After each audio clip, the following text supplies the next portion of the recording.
E aí, a gente chega então em Vasco e Grêmio. Depois daquele desastre contra o Alianza Lima no Peru, depois daquele outro desastre contra o Cruzeiro, depois do desastre que é o ano do Grêmio de futebol porto-alegrense, Vasco e Grêmio. Cara, e Vasco e Grêmio, nos primeiros 15 minutos, não sei quem assistiu o jogo, daqui a pouco quiser comentar aqui na live, porra, tu tá errado pra caralho, não tem nenhum problema. Mas nos primeiros 15 minutos o Grêmio já irritava. Nos primeiros 15 minutos. O Vasco conseguindo atacar pelas laterais com uma tranquilidade absurda, trocando passe dentro da área do Grêmio com uma tranquilidade absurda, finalizando desde o início do jogo.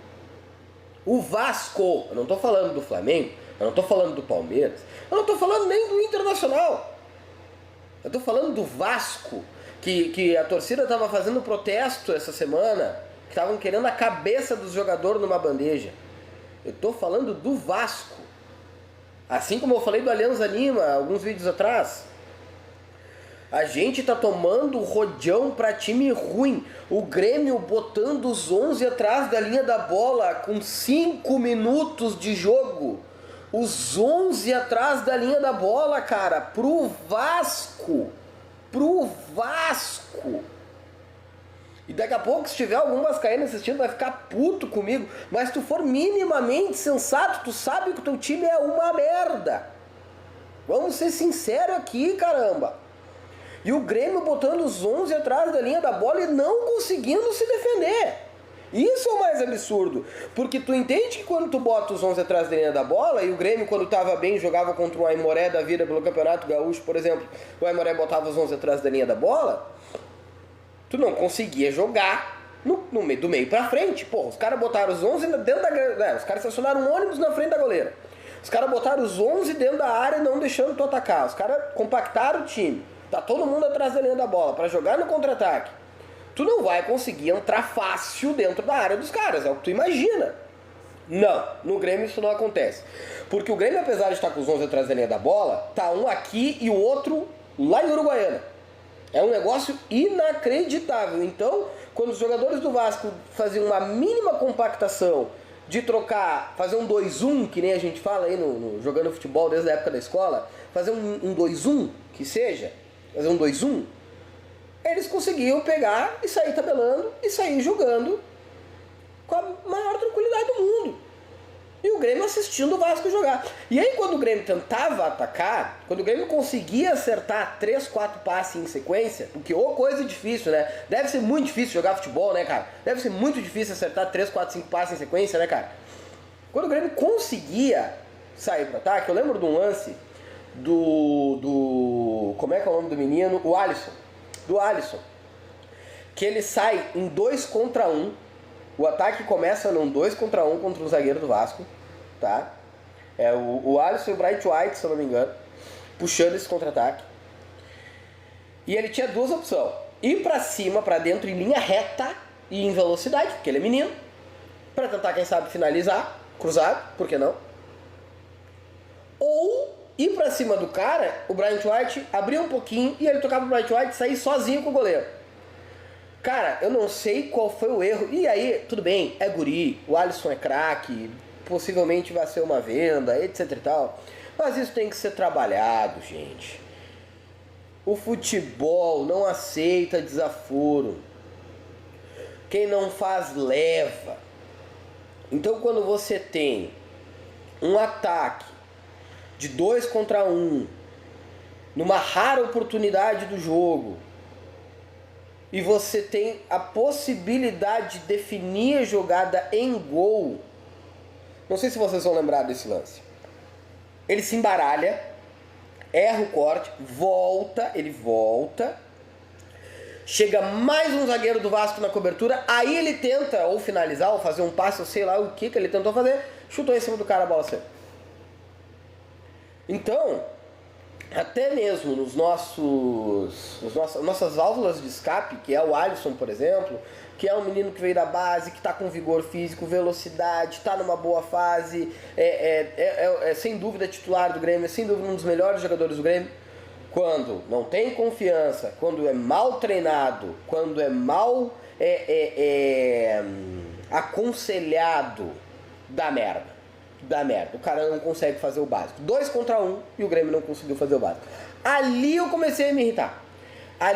Teve um outro lance que o goleiro do Vasco, o Léo Jardim, ele domina acho que uma bola no peito no primeiro tempo, na frente do atacante. E a gente não teve um atacante, cara, com raiva o suficiente, macho o suficiente pra dar uma butinada nele, cara.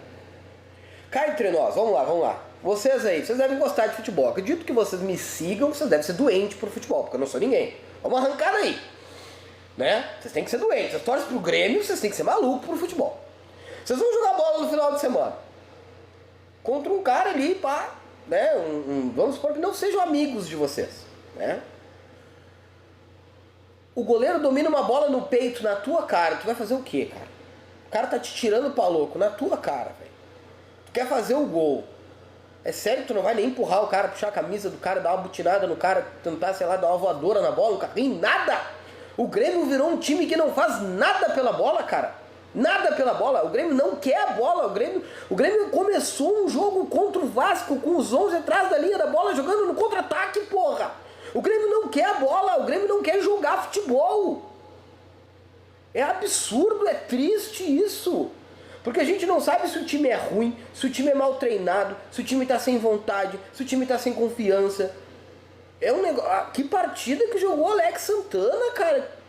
Que é isso? A gente dependeu totalmente do Volpi. Se o Volpi não tivesse num dia bom, porque o Volpi, quando ele não tá num dia bom, olha, é uma tristeza, né? A gente sabe. É um chute, um gol. A gente podia ter tomado uma sacolada do Vasco, cara. Aí a gente vai acreditar que é o elenco tentando derrubar o treinador de novo, mas será que o Mano Menezes é tão filha da puta assim? Será que ele é tão insuportável assim? Será que o Mano Menezes merece? É isso? Não, ó, é o seguinte, né, vamos, o cara aí, ó, não entende nada de futebol, nós vamos derrubar o cara, igual a gente fez com o Quinteiros, porque quando o Grêmio tomou 4 do Mirassol, todo mundo acreditou que era pra derrubar o Quinteiros. E aí, gente, o problema do Grêmio era o Quinteiros? Vamos ser sinceros, o problema do Grêmio era o Quinteiros. Vamos antes, o problema do Grêmio era o Renato. E eu não tô aqui falando, pelo amor de Deus, volte Renato Portaluppi. Não. Eu tô perguntando qual é o problema do Grêmio. Qual é o problema do Grêmio? Qual é o problema do Grêmio? Se alguém souber, bota aqui nos comentários, não tem problema. Vamos debater, vamos falar sobre, não tem problema. Qual é o problema do Grêmio? Qual é o problema do Grêmio? Porque o Renato saiu, o Brum saiu. Mudaram toda uma temática de contratar a equipe técnica permanente, comissão técnica permanente, novo preparador, novo... O que está acontecendo com o Grêmio de futebol porto-alegrense? É um amontoado. Parece aquele futebol que a gente joga na quinta-feira com os velhos gordos do nosso trabalho, que os caras não servem para correr, que os caras vão trocar um passe e tomou 1 litro de cerveja antes de jogar, erra, dá risada. A gente começou a achar normal certas questões, certas inutilidades, certas incompetências. A gente começou a achar normal no Grêmio, não é em nenhum outro time do Brasileirão. No Grêmio, os caras sem raça. A gente começou a achar normal isso, velho. Os caras não disputar uma bola. Porque aí, cara, se a gente for falar de treinador, o Renato trazia meia dúzia de jogador veterano, caro e ruim, mas que pelo menos pareciam que um dia eles iam jogar futebol. Parecia que um dia, né, jogar. E se desse certo, é o Diego Souza. É um cara com 120 quilos que vai meter 29 gols na temporada. Se der certo, show. Se der certo, a gente tá pagando 200 mil num cara de quase 40 anos que vai meter 29 gols na temporada com 120 quilos. Se der errado, é o Thiago Neves. Faz parte. Não, o Grêmio traz um belga, sei lá eu da onde, da puta que pariu, por uma quantidade exorbitante de dinheiro. O Grêmio traz esse menino, esse uruguaio, argentino, não, acho que é uruguaio, Cerezo, né, uruguaio. Traz esse uruguaio por uma quantidade exorbitante de dinheiro, com um contrato enorme. E os caras nem queriam jogar aqui, velho. O cara nem queria jogar aqui, velho. Olha a força que o cara fez pra ir embora, o Grêmio só gastou. Agora teve que emprestar a troco de banana, porque o cara não queria jogar aqui, velho. Então agora a gente tá gastando uma quantidade exorbitante de dinheiro por um monte de cara que nem quer jogar aqui. É por isso que o cara não corre, é por isso que o cara não disputa uma bola. É por isso que o cara não faz... Porque aí a gente traz o Quinteiros, e o problema do Quinteiros era o Balão Futebol Clube. Ah, o Quinteiros, o problema dele é Balão Futebol Clube. O Quinteiros, o problema dele é que ele aposta no Pavon. O Quinteiros, o problema dele é que ele quer que o zagueiro fique dando ligação direta o tempo todo. Tá abrindo mão de jogar futebol. Ele toma muito gol. Estamos tomando gol até do Atlético. Estamos tomando gol do Raimundo, não sei das quantas. Estamos tomando gol do... Ah, não, ok. Show de bola. Vamos trazer então o Mano Menezes. Vamos parar de tomar gol. Não tá funcionando, cara. Agora a gente tem os 11 atrás da linha da bola. O time adversário, não é o time, é o Vasco, é o Alianza Lima, entra tocando bola dentro da área do Grêmio, mesmo com o Grêmio todo recuado, e a gente tem que depender do goleiro de novo, que não é um goleiro espetacular. Uma hora vai dar merda, é óbvio, uma hora esse cara vai tomar 5, 6 de novo, 4, 5 de novo, vai tomar uma sacolada de novo.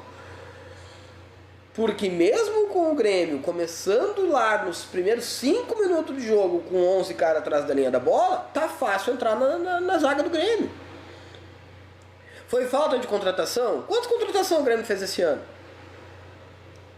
Aí agora eu tenho que ler no GZH as quatro possibilidades do Grêmio para o meio campo. Cara, como assim 4 possibilidades do Grêmio para o meio campo? O que a gente vai fazer com o Monsalve? Ah, machucou, não sei o que, não sei o que. Tá, mas ele nunca mais vai jogar? Aposentou? É isso? O que a gente vai fazer com o Cristaldo? A gente começa o jogo com o Edenilson no meio campo de novo? É isso? Vamos continuar assim? Ah, não, a gente vai contratar um cara que tá há 1 ano sem jogar futebol, o Rafinha, do Barcelona, porque esse cara saiu na matéria do GZH. Se vocês acham que eu tô mentindo, é só botar no Google.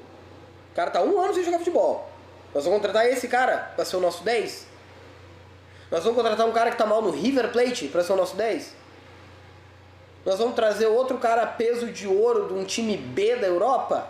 É isso que a gente vai fazer pra ser o nosso 10? Vamos continuar rasgando dinheiro. O Grêmio tá rasgando dinheiro ano após ano em contratações pífias, pagando salários exorbitantes e não consegue entregar o básico contra o Vasco. E vocês podem achar que eu tô fazendo aqui tempestade em copo d'água, mas a campanha do Mano Menezes é tão diferente assim da campanha do Quinteiros? E essas campanhas são tão diferentes da campanha do Renato no final do ano passado? É por isso que eu tô tentando saber qual é o problema do Grêmio. Qual é o problema do Grêmio? Alguém sabe? É técnico? Vamos mandar mais um embora? Vamos pagar mais uma multa rescisória? Milionária? Porque vocês lembram como foi a multa do Quinteiros, né? E é por isso que tá todo mundo desesperado para que o Marcelo Marques faça alguma coisa. Não, começa a botar dinheiro aí. Contrata, nos ajuda. Antes do cara ser presidente, a gente já tá contando que é o cara que vai ser presidente. Vamos arrancar daí. A gente já tá contando, é ele. Próximo presidente do Grêmio se chama Marcelo Marques. Não tem eleição. E depois dele nos dar a arena, a gestão da arena de presente, com a possibilidade agora de a gente poder botar 60 mil pessoas contra o Alianza Lima, se a gente quiser, para tentar reverter esse placar. A gente ainda tem que pedir pro cara, pelo amor de Deus, contrata um jogador decente. O cara é diretor de futebol, por acaso? Porque, me desculpa, se tu soltar 500 milhões de reais, que seja, na mão do Luiz Wagner Vivian, do Rossato, vocês acham que vai acontecer o quê? É capaz de contratar o Lucas Lima por 500 milhões. Ou vocês acham difícil? Vocês acham duvidável que isso aconteça no Grêmio? Vocês acham impossível que isso aconteça no Grêmio? Essa é a realidade.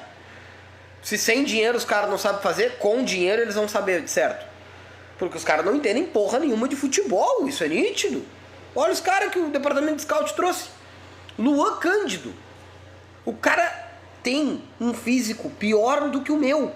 E eu não sou jogador de futebol. É isso que eu quero dizer. O cara é gordo e preguiçoso. E o Grêmio trouxe esse cara pra compor elenco. Qual elenco? O elenco do pagode? O elenco do churrasco? O elenco da balada na noite? Qual elenco? O Grêmio traz o coitado do belga que não fala inglês. Que, olha o telefone sem fio. O Quinteiros, que falava espanhol, tinha que falar pro Brian White, pro Brian White explicar em inglês pro belga, alguma coisa assim, né? Pelo amor de Deus, cara. Pelo amor de Deus, cara. Que montagem de elenco foi essa? E agora a gente tá pagando o pepino. Aí traz um Alex Santana. Cara, qual era... Tu tá me dizendo que a gente não tinha na base nenhum cara capaz de jogar o que o Alex Santana tá jogando? É isso, então? Posso estar queimando a minha língua. Tomara que eu esteja. Tomara que seja só adaptação. Tomara que daqui a 3 jogos o Alex Santana faça 45 gols. Tomara. 15 por jogo. Vai, ia ser incrível. Recorde. Mas não parece, né? Não parece que é o que vai ser, né? Não parece. Nós já estamos terminando julho. O ano termina rápido, gente. Que loucura, né? Já estamos em julho. Parece que ontem nós estávamos perdendo o gauchão. Que erro de planejamento é esse, cara? Tem gente que fala, já se fala, que se o Grêmio mandar embora o Mano Menezes, o Felipão assume até o final do ano. Até a eleição. Até o novo presidente assumir. E eu não sei se isso é pior. Porque eu também não sei se o problema é o Mano Menezes. Desculpa, eu não sei se o problema é o Mano Menezes.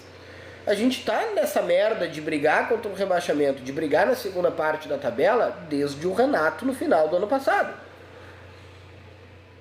E a campanha que o Mano Menezes faz não é inferior ou superior ou qualquer coisa do gênero em relação ao do Quinteiros. Então como é que eu vou acreditar que a culpa é o treinador? Se a gente já tem 3 perfis diferentes de treinador. O Renato, o Quinteiros e o Mano. E se o Mano não consegue fazer o que ele conseguiu fazer em qualquer outro time, aquele time ruim do Inter, que era o time do Medina, o Mano conseguiu ajeitar. Conseguiu impedir o Fluminense de cair numa crise do Fluminense ter sido campeão da Libertadores e brigar para não cair. E o Mano conseguiu não cair com o Fluminense. Conseguiu arrumar a casa. O que tá acontecendo no Grêmio, cara? A gente pode trazer o Vojvoda que tá desempregado. Com esse time, vocês acham que tem alguma chance? Se a gente trouxer o Guardiola, com essa administração, com esse time sem sangue... do Grêmio na internet que fala, por que o Guerra não renuncia e já não entrega pro Marcelo Marques? Gente, o Marcelo Marques não é ainda presidente do Grêmio. Ainda tem uma eleição antes disso. Então se o Guerra sair, se hoje o Guerra acordar pra vida, que eu acho que ele já acordou, né? Já é 1 da tarde.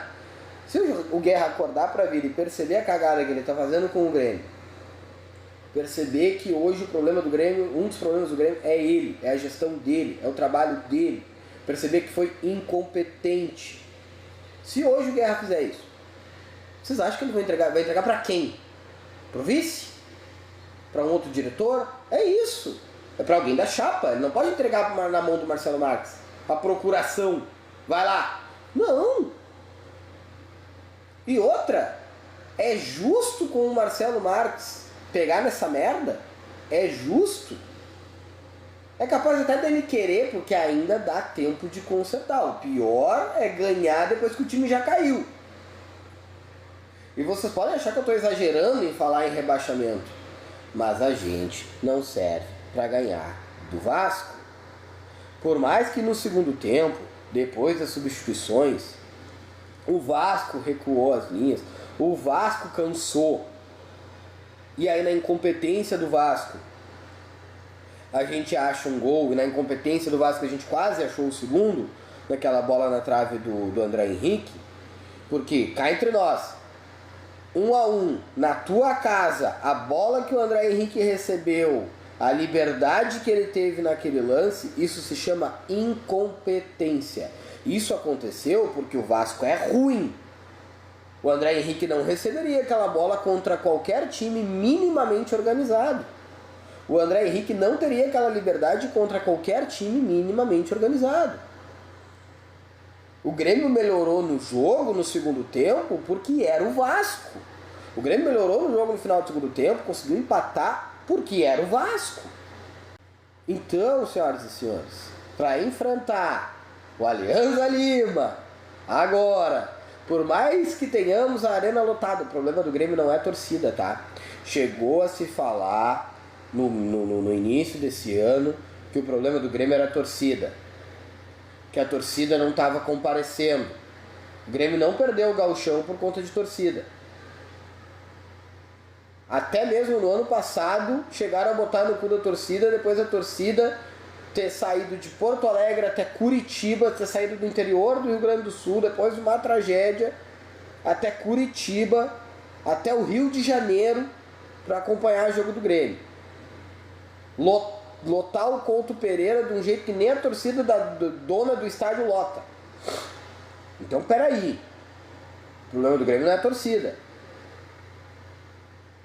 Volto a perguntar, será que o Grêmio tem a mínima capacidade jogando em casa? Olha que pergunta difícil, olha que o enunciado da pergunta é depressivo. Será que o Grêmio tem a capacidade, jogando em casa, de pegar o time ruim do Alianza Lima, meter 2 e passar nos pênaltis? Hoje, o Grêmio tem essa capacidade? Pelo que o Grêmio mostrou ontem contra o Vasco? Pelo que o Grêmio mostrou contra o próprio Alianza Lima no Peru? Pelo que o Grêmio mostrou contra o Cruzeiro, pelo que o Grêmio mostrou a temporada inteira. Vocês conseguem ter fé, acreditar que o Grêmio é capaz de fazer 2-0, meter 2 gols, não tomar nenhum, meter 2 gols contra um time que vai vir provavelmente fechado, 2 gols, levar para os pênaltis e passar nos pênaltis? É isso que eu estou imaginando na minha cabecinha doentia, tá? É o que eu estou imaginando na minha cabecinha doentia que dá para fazer. Eu não acredito em 3. Se alguém aqui acredita em 3, é muito mais gremista do que eu. Parabéns. Eu não acredito em 3. Aí tu enxerga o futebol de uma maneira e gostaria muito de estar errado. O que eu mais quero é estar errado. O que eu mais quero é que o Grêmio meta 5, dê um banho de bola e o pessoal comece a ter confiança e as coisas comecem a acontecer. Porque do jeito que tá, nós estamos indo pro buraco.